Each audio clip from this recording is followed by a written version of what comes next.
going on, everybody? Welcome into Jacked Ramsays After Dark. Danny Marang here. It's a good day. It's a good day, right? Can't say it's a good day to be a Blazer. I think Sean's has that trademarked. Trademarked? There you go.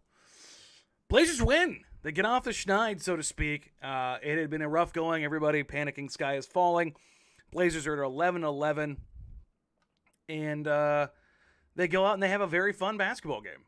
It's fun to have fun basketball games, right? Before we dive into it real quick, like, rate, review, subscribe. Help us grow the show. Share it with your friends. Share it with your family. It is the gift that keeps on giving. Jacked Ramsays, ladies and gentlemen. Whether you're watching here live or you're watching it on the replay on YouTube, please click subscribe. Again, helps us grow. And beyond that, I do have the signed basketball that we will give away if we hit 5,000 by the end of the calendar year. We're close. We're close. I think we're about 400 away. So, and we've actually had a bigger month than that before. So, again, all the things. Let's dive into it. Portland Trailblazers get a win, 116-111. They get it done with a absolutely fantastic masterpiece of a game from one young Anfernee Simons, a new career high, a 45. I don't think they're nearly as excited about calling it the Donald Trump as they did the Barack Obama when Josh Hart had 44 points last year. But hell of a game from Anfernee Simons. Hell of a game. Obviously, career high. He was on an absolute heater. 23 points in the first quarter, 36 points in the first half. Those are both career highs for points in a quarter and points and a half. Ant was insane. He was absolutely insane. 7 of 12 from 3, 12 of 18 from the field. 2 of 2 from the free throw line. 33 points. Excuse me, I think I said 36. 33 points in the half. What more do you want to say about him? When you're that good in a half, you're that good in a half. And this is the, fourth or fifth time he's done this year? He's been tremendous. He's been absolutely tremendous when he gets going like this.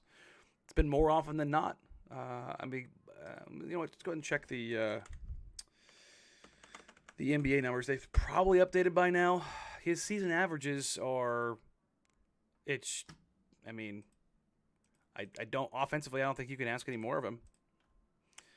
He was visibly frustrated tonight because he could not get to the free throw line for some ungodly reason.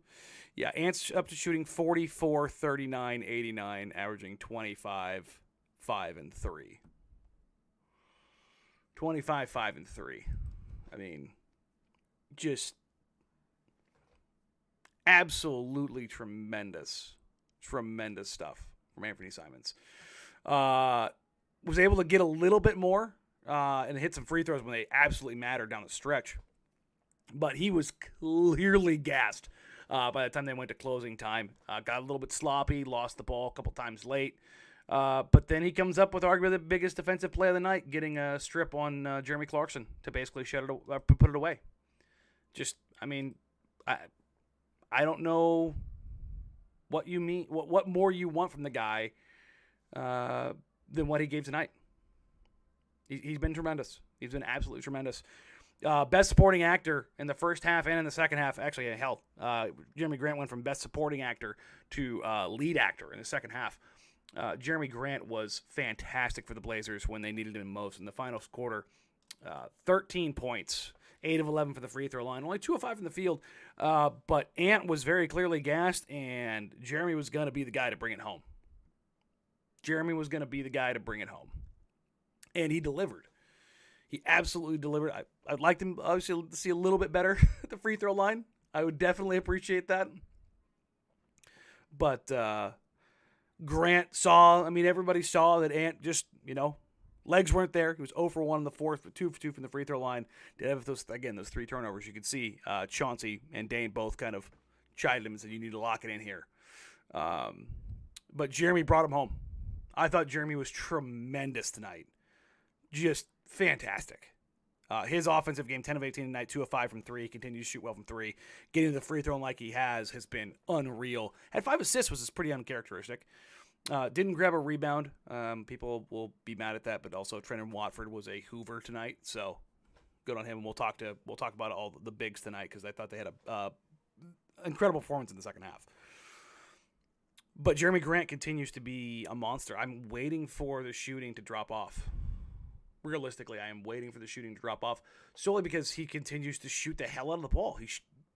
His three-point shooting is going to drop tonight because he shot 40% because he was shooting almost 50% coming in tonight. But Jerami's mid-post footwork has been tremendous. He finishes the night, 8 of 13 on twos, and he took a lot of long twos. And he hit him. I mean, the post fade that he hit tonight on Lowry on the left baseline was just absolutely incredible. Absolutely incredible. He just has this knack for hitting the timing on shots when they need a look, that they need something going, and it's not quite like Dame time tap the wrist. It's like a grade down, but it's there. He's got the goods. He's got the goods there. And I thought he was fantastic in the first half, just kind of working as a bit of a spacer for Anfernee as Ant went absolutely nuclear. Then Grant comes in the fourth quarter and closes up in the stretch. Just awesome stuff. The last 3 possessions in the game, all 3 turnovers by the Jazz. Nurk had a good defensive play. Ant had a good defensive play. Jerami Grant had a good defensive play. Fantastic execution down the stretch. Fantastic execution down the stretch. The Jazz shot 13 of 36 from 3, 36%. 38 of 84 from 2s, 45% as a team. 22 of 28 from the free throw line. The free throw line came back around for Portland in a big way in that fourth quarter. 14 free throws to 0 for the Jazz, which is reminiscent of that first half that saw the Jazz get up 23 free throws to the Blazers 10. Corey Judge tweeted out the shot profile for the Jazz and basically how the shot profile did not match the fact that they were generating free throws. So, I don't want to go into it too much, but I'll just say this flat out. The refs sucked tonight. They were atrocious on every level. For the Blazers and the Jazz. They were bad. They were really bad. Tony Brothers quickly working up the Scott Foster leaderboard of I suck at reffing. In spite of that, the Blazers were able to get stuff done. Again, Anfernee is going to get the marquee. Jerami Grant is definitely going to get the best supporting actor. But Nurk's second half was so damn good tonight. Like, he was so effective. Even though he was 3 of 7, he was effective in his size for the third time this season? Like, yeah, it's going to be a backhanded compliment, and it's just like, yes, there you go. Nurk's size was impactful tonight. And the first half, it wasn't. It wasn't at all. To be honest, the first half, he was a bit of a ghost. Even though his finishing was better, 3 of 5, whatever. He was so much more impactful in the second half with his size. He was more of a deterrent. He was better on the glass. 4 offensive rebounds. And one of them led to the kick-out 3 to Grant. He had 1 putback, and I'm trying to think, 1 led to the Watford runner coming back the other way when it kicked out, went across, and went back to Watford. And it was great. Like, listen, I want Nurk to finish better. Everybody wants Nurk to finish better. 3 of 7 sucks. Whatever. I'll be honest, I've kind of given up on that. What I haven't given up on the fact that he's 7 foot 300 pounds and he should be a lot more impactful. I like the fact that he two-handed shoved Colin Sexton to the floor. I like the fact that he ran through Olynyk in midair. Like, good. Yes.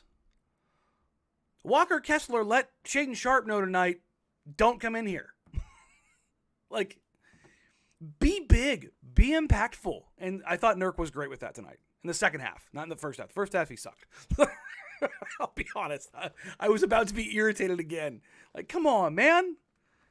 I don't want to do this. But I thought Nurk was tremendous in the second half with his impact. He a little dicey on the finishing. Like I said, a little dicey. But I thought his ability to be big was huge. I thought he actually worked well as a playmaker tonight. There was a couple I thought he saw a little bit late that ended up, the pass turned into a pass instead of a shot opportunity. But otherwise, he didn't pile up the turnovers, took good care of the ball. His one turnover was on a sloppy post-up in the first half. But other than that, he was good. You can just feel it. Again, he ends with 15 and 14 with 5 offensive boards, and he's 6 of 12 from the field. Like, just make one more shot. He was 6 of 11 on twos, which, cool. That's fine by me. I thought Greg Brown was really good tonight. He only plays about, 17 minutes, 18 minutes? 6 points, 4 rebounds. But I thought Greg had you could feel his energy. The close out the quarter with the dunk to bring the energy. There was a couple, we were having the watch party tonight, and Lamar brought up talking about how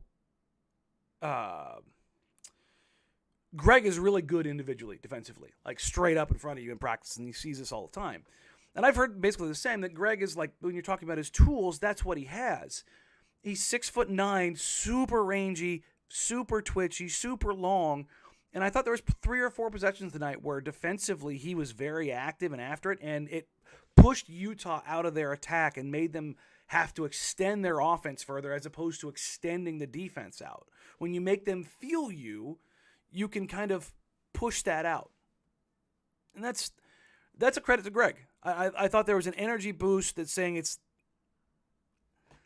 like, it's there and it counts. It counts. Jabari played 13 minutes tonight, missed all 4 of his shots. I thought every single shot he took was the right one. I thought he was good on the glass. He boxed out a couple of guys that led to others getting rebounds. I think he's going to be totally fine. He had a great block. Interestingly enough, Jabari was plus 12, so he was on the floor when Anfernee Simons burnt the place down. But I like seeing Jabari out the last couple games. I think he's been in the right places at the right time, doing the right thing. He just hasn't had the results as far as finishing. I think he's like 0 for his last 7, if I'm not mistaken. 0 for 8 or 1 for 8. But again, that stuff comes around. But I like what I saw from him. Overall thoughts, overall feelings. It's amazing how different things look after a win, right? Because I was watching Twitter, they're playing bad defense, that it's, they're doing this, they're doing that, and then it's a win, and all of a sudden that stuff kind of disappears. And I don't think that was the case tonight. I think tonight was a good win.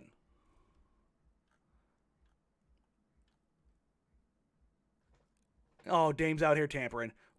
Nate Jones tweeting, what do you think Vanderbilt should cost the team in a hypothetical trade? Dame throwing out the eyes tweets. There you go. The Vanderbilt that went 4 for 4 from 3 tonight. We'll talk about that in a little bit.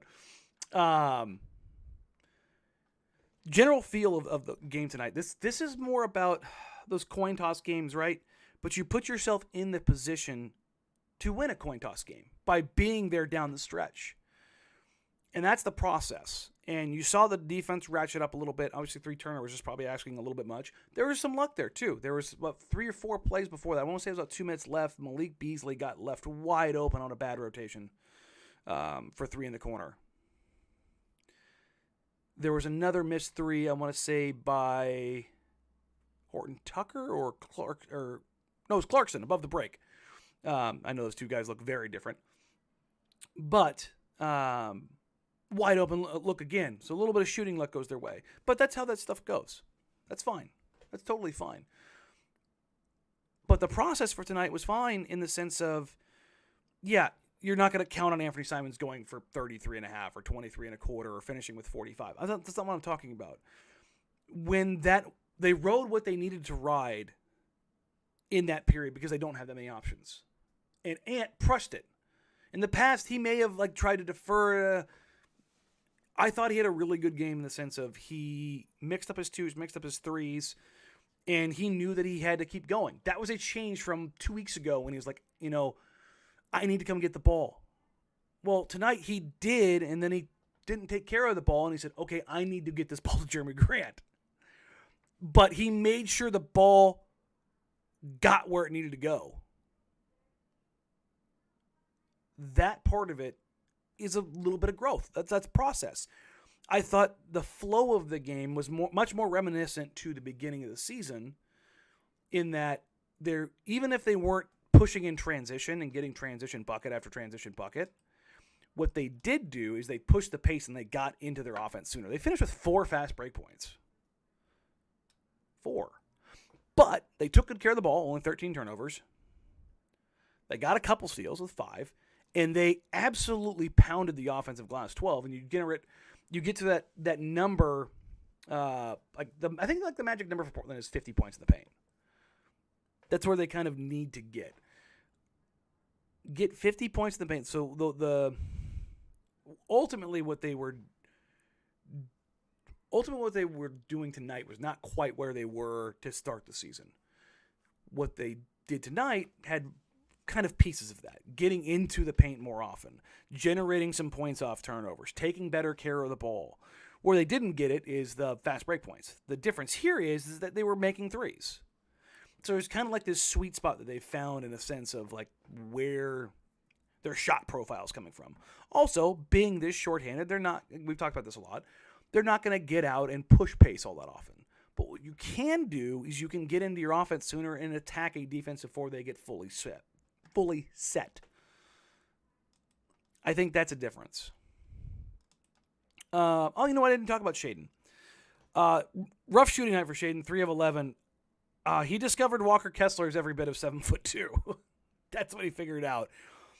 His first dunk attempt on Kessler, he probably should have gotten. He went up a little bit soft, and then he realized what a real shot blocker is. I think Kessler's like 5th in block rate in the league. I think that's ultimately where they're at.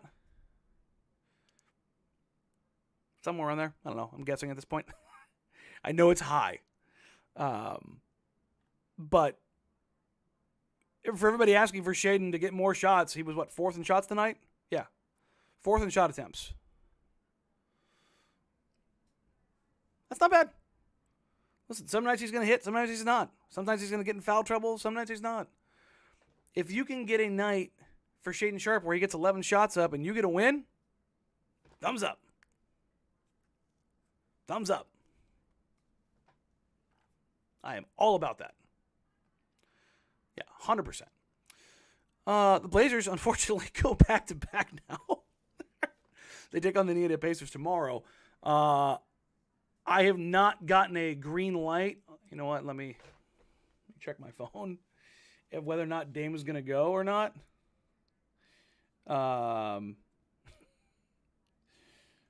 But it does sound like Dame is going to go tomorrow. I don't think Hart's coming back. If he does, listen, guys, I cannot drive home how sloppy Josh was walking. Josh looked like he could barely move. Justice had both his feet on an ice box 4 days ago. They looked like they could not move at all.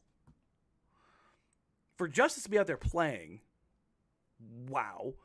Josh absolutely should not be playing, but I guess there's an outside chance he plays against Indiana, although if I were the Blazers right now, I would just try to bite my tongue and give him a week off and see if that's enough. Because he's just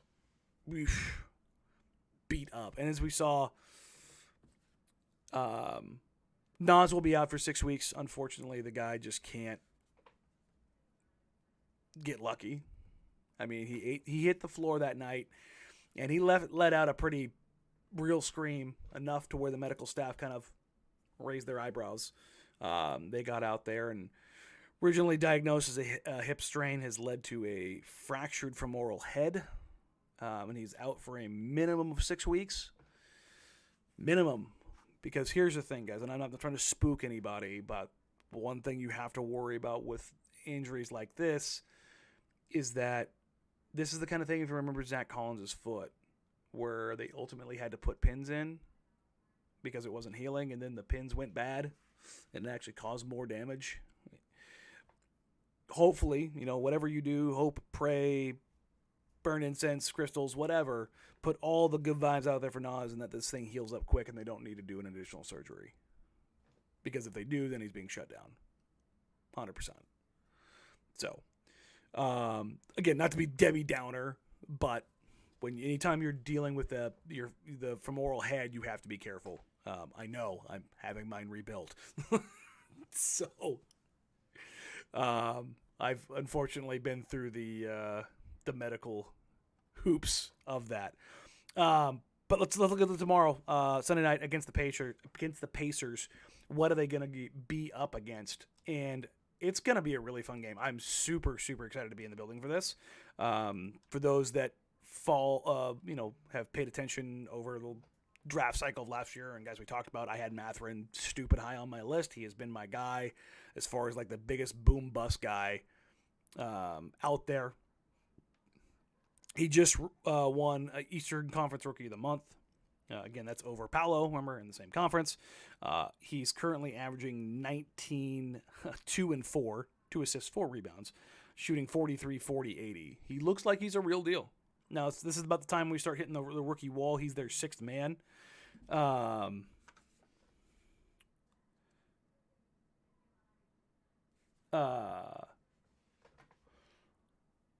He's been tremendous for them. But what has been the driving force has been Tyrese Halliburton. 19 and 11. I think it should be 19, 11, and 5. Putting up some Steve Nash type stuff. Tyrese Halliburton, as of right now, I would put the most improved award is going to, typically you kind of give it to a guy who comes into like the holy shit their own. And Tyrese and Ant are probably the front runners right now. They have been absolutely tremendous. You can probably put Fox in there too, even Herter. Jordan Poole is not on that list. But Halliburton has been awesome. His passing has been unreal. Just watch him pass. He's an incredibly gifted passer. He's just so smart, so strong. He's one of my favorite young players to watch in the league. He's only 22 years old. Like, the NBA is in good hands with the youngs, and Miles Turner has been tremendous for them. Miles is shooting 40% on threes again. I mean, I think he dropped off his rebounding. It was like a career high. It was like almost at like 9 a game. But he's averaging 3 blocks, 17, 9, and 3, while also playmaking. It's going to be a fun matchup. Nurk's going to have to be pulled out of the paint, or they're going to go zone. Dame should make his return. Ant won't have to, carry this offensive burden. I'm very interested to see how Dame, Ant, and Jerami kind of figure out the pecking order. But this Indiana team is good. They're 12 and 10 on the season. Like, this was a team that I 100% picked to be tanking their brains out. And they probably should, because they still need some stuff.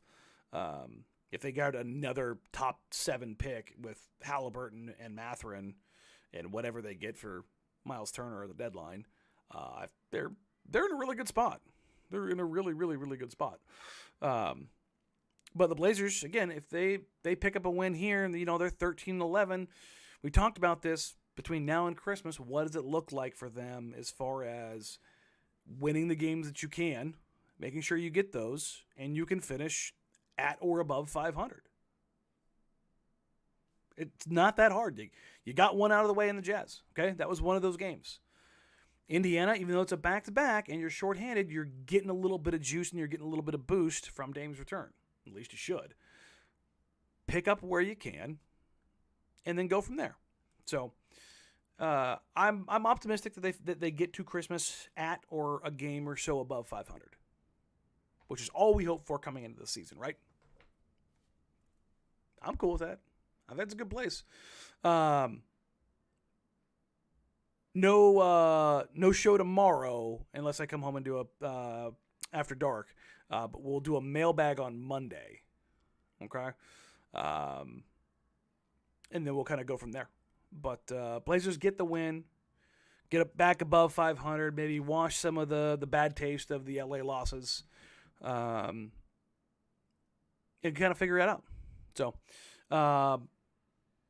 thank you, everybody. We appreciate you. Like, rate, review, subscribe. We will catch you guys again on Monday, unless I go live tomorrow night. Depends on what time the game gets done.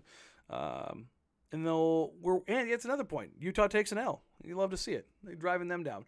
And remember, basically with every win, you go up like 3 spots in the West right now. So if you go on like a little 3-4 game winning streak, you can find yourself in a great position. Or you can lose 3 and 4 and find yourself like 10th, 12th very quickly. So, again, like, rate, review, subscribe. Help us grow the show. Share us with your friends. Share us with your family. You can find us on social media at Danny Marang, at Brandon Sprague, at Jacked Ramsays. You can find Brandon every morning, 6 to 9 a.m. with his co-host Andy Dirt Johnson, 1080 The Fan. You can also find me with my co-host Dusty Hera from noon to 3 on the same spot at 1080 The Fan and available in the Odyssey app. All right. It was fun. These are so much more fun to do. I know everybody's like, why do you only do these after wins? Nobody wants to hear me talk immediately right after losses. It's never fun.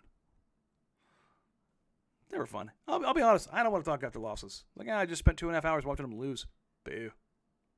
Who wants that? But no, we'll start doing these more and more and more, regardless of win or loss. Thanks again, everybody. Have a wonderful, wonderful night. And for everybody in the comments, I saw you tonight. Don't worry. It's still fight on, baby. Fight on. Take care, everybody. Talk soon. Bye.